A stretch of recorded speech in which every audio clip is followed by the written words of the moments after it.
দাদারা বাবার বয়সী হয়ে যাবেন, দিদিরা মায়ের বয়সী হয়ে যাবেন, তারপরেও তারা থাকবেন ছাত্র নেতা এবং যুবনেত্রী। আর তারপরেও কলেজের ফার্স্ট ইয়ারে ছেলে মেয়েদের ঢুকতে দেখলেই জিপটা লকলক করবে, ছেলে দেখলেই মার আর মেয়ে দেখলেই শ্লীলতাহানি, আর দুজনকেই একসঙ্গে হেনস্থা, সবটাই চলবে সুন্দর করে তৃণমূল স্তর থেকে।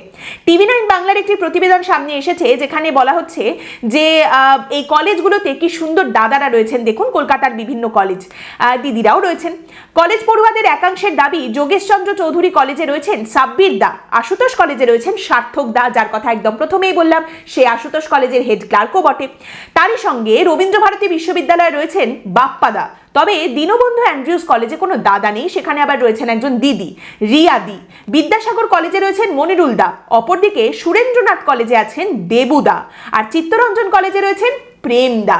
আপনি কি মনে করছেন এখানে ভালোবাসার কোনো রকম কোনো অভাব হবে? ছেলে মেয়েগুলো বিভিন্ন জায়গা থেকে, গ্রাম, মফস্বল, জেলা, শহরতলি থেকে পড়াশোনা করতে আসছে, কলেজের ভেতরে ঢুকছে এবং ঢুকেই তারা অভিভাবকহীন হয়ে যাচ্ছে। ভাবতে পারলেন কি করে আপনি এমনটা? এই যে এত দাদা দিদিরা রয়েছেন, তাদের হাত রয়েছে এই ছাত্রছাত্রীদের মাথায়।